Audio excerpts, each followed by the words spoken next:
Hey, Record Living fans, this is Brian from Tokyo Record Style. I have just a little bit of time to make a video, so I thought I would. I'm kind of thinking of this first run of videos as sort of beta. I'm thinking of this as the Tokyo Record Style beta YouTube channel, and I'm just kind of getting my my sea legs, my getting my footing here. So I'm just kind of experimenting with this format. I think that it's becoming clear that we need some clear structure and a little bit more direction and strategy, but it's just good little exercise to fire the old camera up and just see where we go. And I do want to keep the feed alive, and I just want to reconnect with everybody who's here and who's paying attention, and thank you guys for coming along.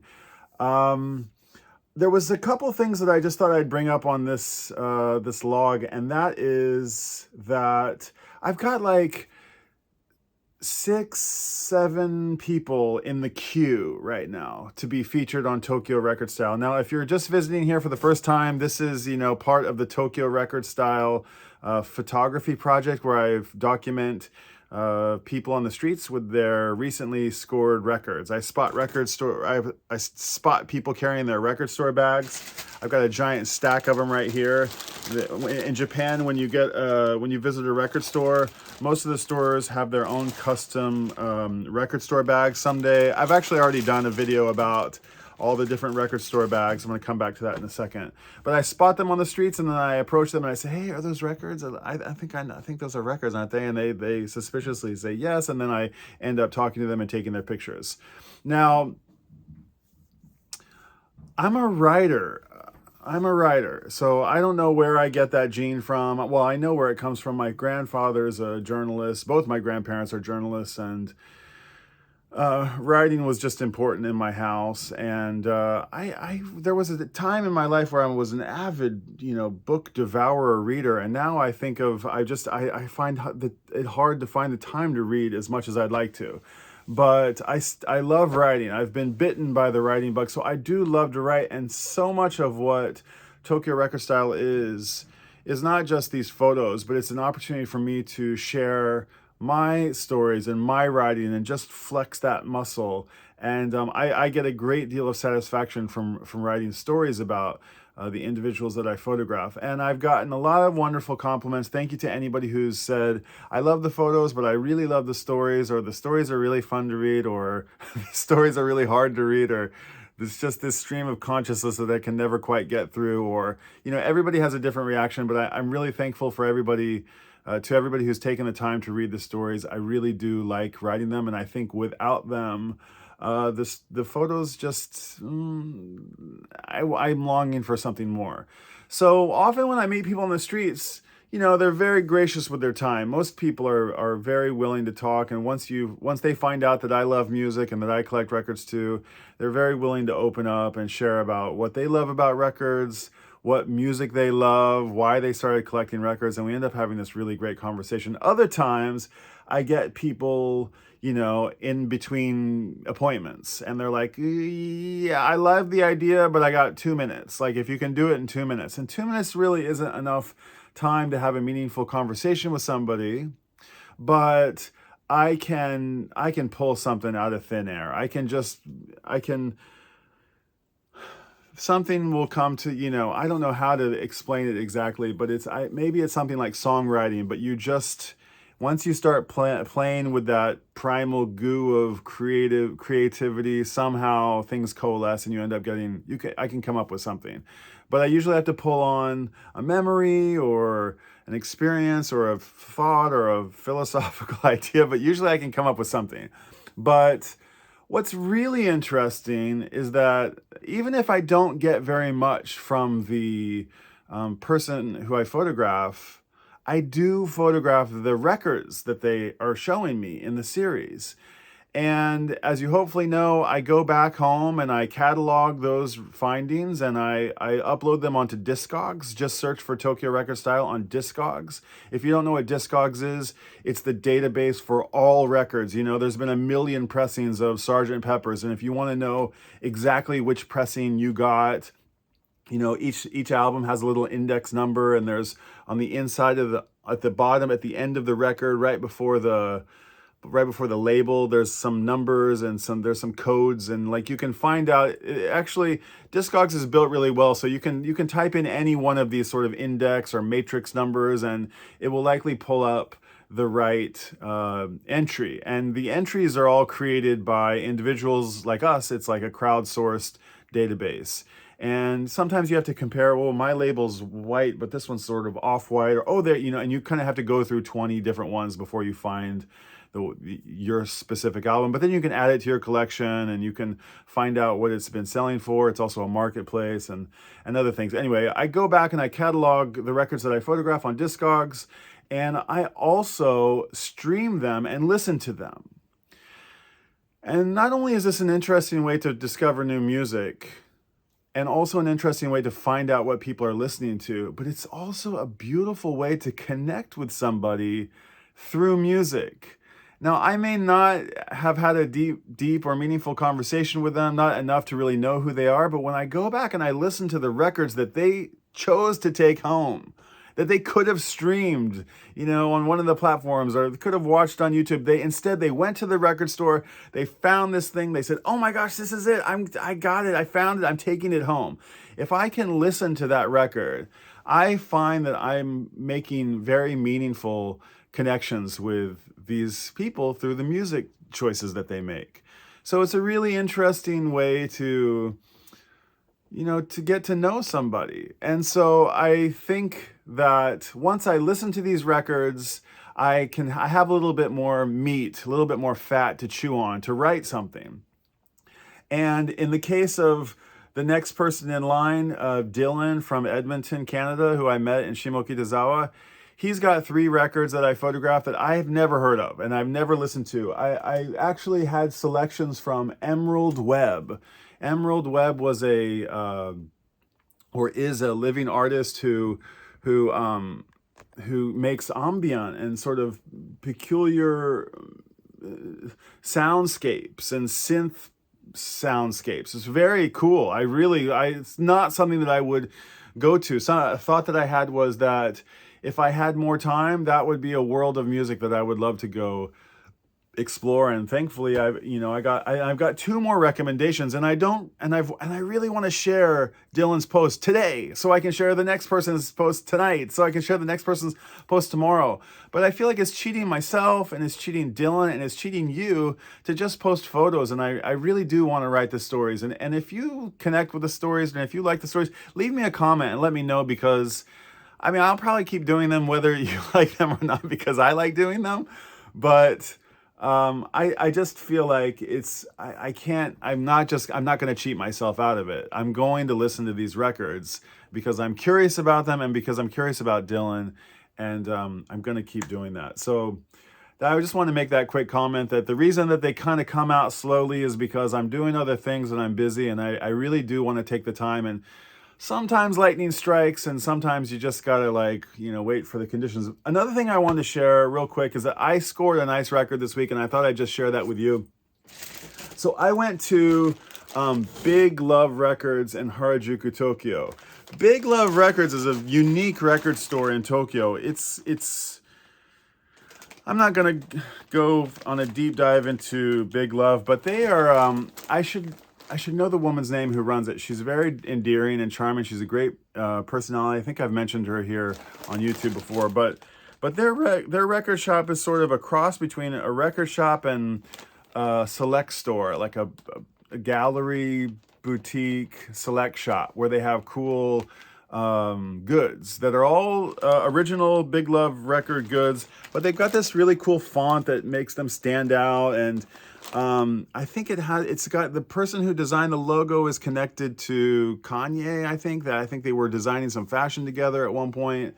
And it's a duo of the woman who runs the shop and her partner, or her friend, ex-partner, who is this great curator of music. And famously, lots of people come there and they want to get seen with their Big Love bag or their Big Love hat or their Big Love, their Big Love stuff. And they have a funny little tagline, which is like, don't tag us or something like that. And it's kind of an inside joke. It's like, they don't really mean it, but they're like, we don't want to be, we don't, we, you know, we love music. I mean, we don't want you to come here for the fashion thing, for the Instagram ability. We want you to come here for the music, which I think is really cool. And a big salute to them for that, even though it's kind of tongue in cheek, you know, don't Instagram us, or it's pretty clever. And their t-shirts are really high quality and really cool designs, and they're all limited and exclusive. And they've got, you know, essential oils and coffees, and there's a bar inside, but it's only open to the customers who go there, and it's all new records, and it's highly curated, and it's really cool. And I wanted to go there because I found a couple of good records there over the years, and I found a gem this week. I just was going to stop by because I hadn't been there in ages, and they just redid the shop completely. And it's in kind of like an apartment building in the back streets of Harajuku, and I found Jeff Lewis and the Voltage, Bad Wiring.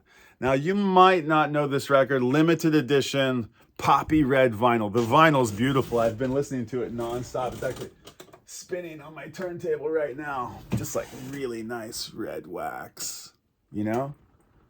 And I know Jeff Lewis from another band called the Moldy Peaches. The Moldy Peaches are an ensemble, but it's Adam Green and Kimya Dawson. And they are kind of two pioneers in the anti-folk movement.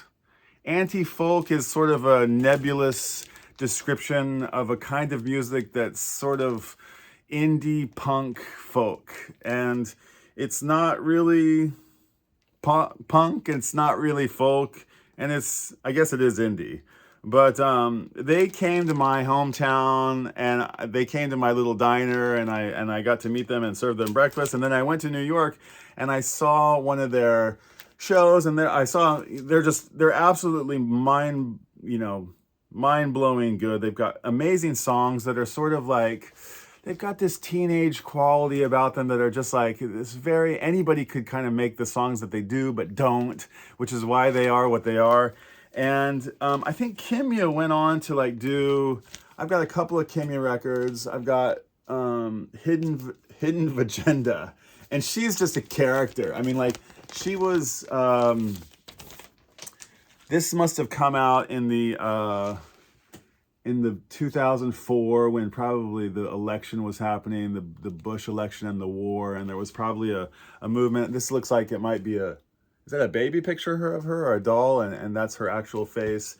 And she's on K Records from Olympia, which, you know, you should do a deep dive into K-Rex if you don't know about them. Killer record. And I think she was on that movie with, what's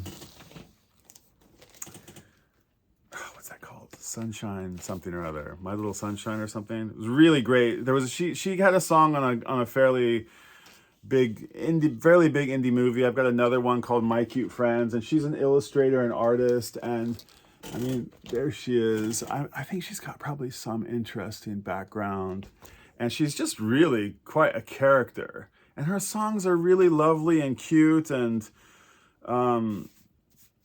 just really cool. And I had a chance to meet her and say hello. I think I don't remember if this came with the record or if she gave this to me. I can't remember. But I did meet her in New York, and I just noticing it's like cool gray wax. Kimya Dawson. And Kimya, I think, has sort of come and gone into the spotlight over the years. I think they're kind of like the Moldy Peaches are making a return a little bit in these last few days. But Adam Green is sort of a mainstay. He's out there. He's making records. He's got a great voice. All the Moldy Peaches and Adam Green and all the anti-folk movement will go down in history as like a great sound. But Adam Green is probably the most prolific of the lot, and his songs are sort of, I don't know, probably have the furthest amount of reach. If you don't know Adam Green, God, go check him out. It's like, he's like got a Jonathan Richman quality, a little bit of Elliott Smith, a little bit of Talking, or They Might Be Giants, a little bit of The Strokes. I mean, it's cool. It's really, I mean, also like, what's that guy's name? It's a little Iggy Pop and Tom Waitsy, and it's that other guy who's the poet, who's on the Lou Reed records. What's his name? Jim the poet. I forget his name, but it's like really killer records. I think this was the first record I got when I came to Japan. I think this must have like come out the week. Oh my god, $9, $9 in Tokyo, in January 2005. $9. Can you imagine? This thing's probably $40 now. So, I also have some of their CDs. I've got Adam Green's Garfield, which I think just got re-released. It just got its 20 years. I've got the Moldy Peaches, some outtakes, unreleased cuts and live jams, 94 to 2004. And I've got this one. This is so good. This is Jeffrey Lewis with Jack Lewis and Anders Griffin. It's The Ones Who've Cracked That the Light Shines Through. This record is so good. There are so many great songs on it. I can't really explain it with justice, but it's philosophical. It's comedy. It's got like a Robert Crumb element to it. Jeff Lewis is like a comic artist. Really, he grew up in New York City, and he's just got a subversive mind, and I don't know what it is about him that I love, but his songs are just kind of convey what I've thought and felt over the years. If I could write songs like this, this is what I would want to write. These are great songs. They're great melodies. They're really simple. I mean, these were on Rough Trade, but they also have like a K Records element. They're like great harmonies, and there's good screaming and good dissonance, and it's folky, and man, this record is great. I really recommend this one. Which one? Gold. This song Gold is absolutely so beautiful, and No LSD Tonight, of course, is a hilarious standout track. If you shoot the head, you kill the ghoul. If you shoot the head, kill the ghoul. Really fun, funny, kind of half comedy, half just beautiful folk song. And this new record, Bad Wine, which is not so new. I think it's actually from like 2018. It's new to me, 2019. I was really excited to this, and I was like, oh, I hope this has that song, the LPs on it. Whereas this is killer video called I Got the LPs. I got the disease for the LPs.